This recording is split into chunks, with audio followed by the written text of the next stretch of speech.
Folks, welcome back to the channel. Doug with Stacking Investments here. Today's video, we're going to talk about, I'm sure you've heard or may have seen the video.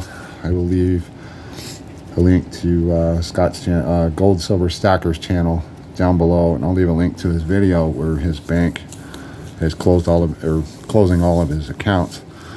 I think Silver Seeker touched on it, and Silver Seeker did a video on it where he showed clips from it, and he said he talked to Scott on the phone.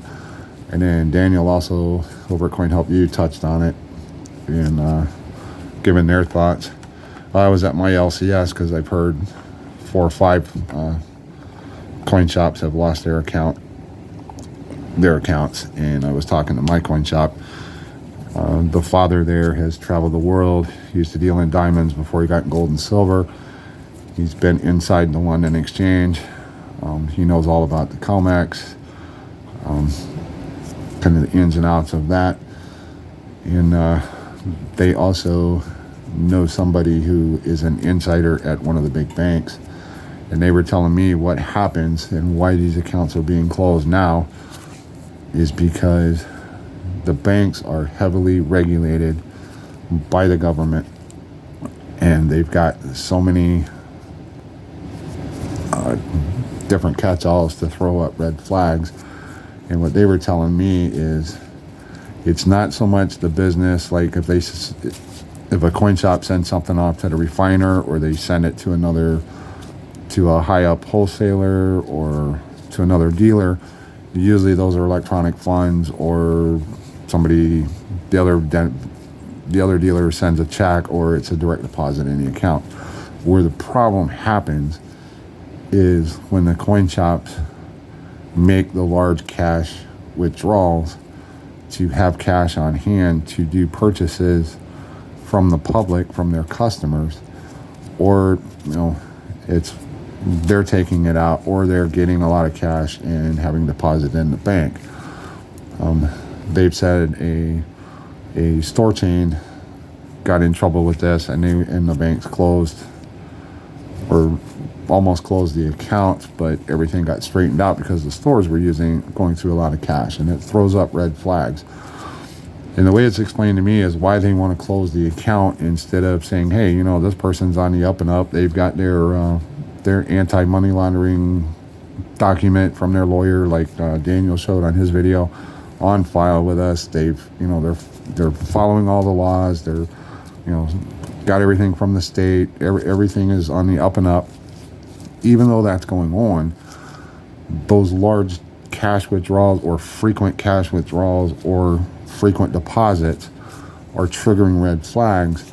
And the way the bank looks at it, if enough of those flags come through, it will trigger an audit.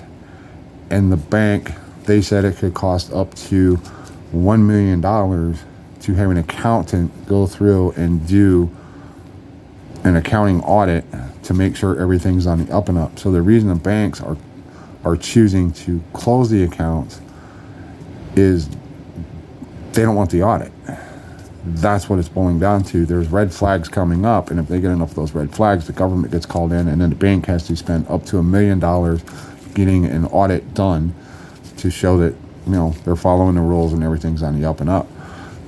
So it's probably more than likely not so much the banks. The bank is mitigating and limiting their risk, and it's a risk to them to have accounts that are constantly generating flags, because then that triggers the government audit, and they have to pay those fees. So they'd rather not have to deal with that. They just want to close the account. So that gives you a little more insight into why banks are closing these accounts. And I guess in Scott's case, they not only closed his accounts, they eliminated credit cards, they closed his wife's account, and they closed his kids' accounts. The reason they did that is because all those are linked together or associated with each other. So the bank is just covering their rear end, and they're closing everything out. Probably once it's closed out, whatever, give it some time. The kids could go back, the wife could go back, he could probably go back and even get a personal account back in there. Not so sure he's going to get a business account. But that's what's going on. The government, it's like everybody says, the government does not want, it's not that they don't want you owning the silver, which they probably don't. They don't want you, the cash. They don't want that cash. They don't want you in possession of cash. It's just, you hear about the asset forfeitures when somebody's carrying a large sum of cash to get pulled over.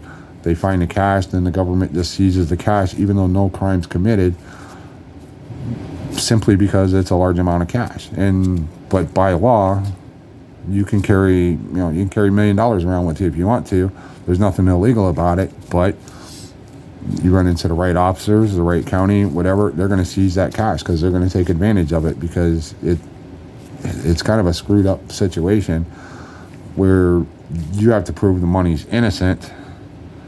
It's declared guilty until you prove that the money's innocent. And a lot of times with those asset forfeitures, you might only get half. The government, like, they'll come in and say, okay, well, we'll give you half of it back if you let us keep the other half, or they give you a percentage or whatever, because they know it's going to cost you a fortune in legal fees to fight to get your money back. And a lot of times, if it's like $20,000, $30,000, $40,000, it's going to cost you that in legal fees.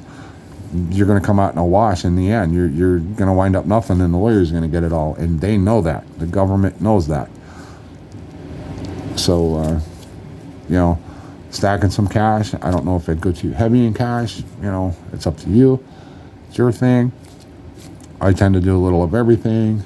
I invest in different things. And I got this pile of stuff here, recent purchase. I'm going to shut it up. I'm going to come in on another video and show you some of the inventory I will have. And so I'm going to Pickens on Wednesday. So when you see this, I will probably already have, when you see the video on this stuff, I will probably already be into Pickens, but you'll have to stay tuned for Thursday's video, because I'm giving you a sneak peek into where I'm going to be at and where you can find me if you want to purchase some of this. So anyways, I hope that explains a little bit of what's going on, why coin shops are getting their bank accounts closed. It's not so much the bank doesn't want to deal with a coin shop, it's just the volume of cash that coin shops are pulling out to buy from their customers or depositing is throwing up too many red flags, and the banks are scared they're going to get an audit, which costs them a ton of money. So anyways, hope that was helpful. Let me know your thoughts down below. I'll see you in another one.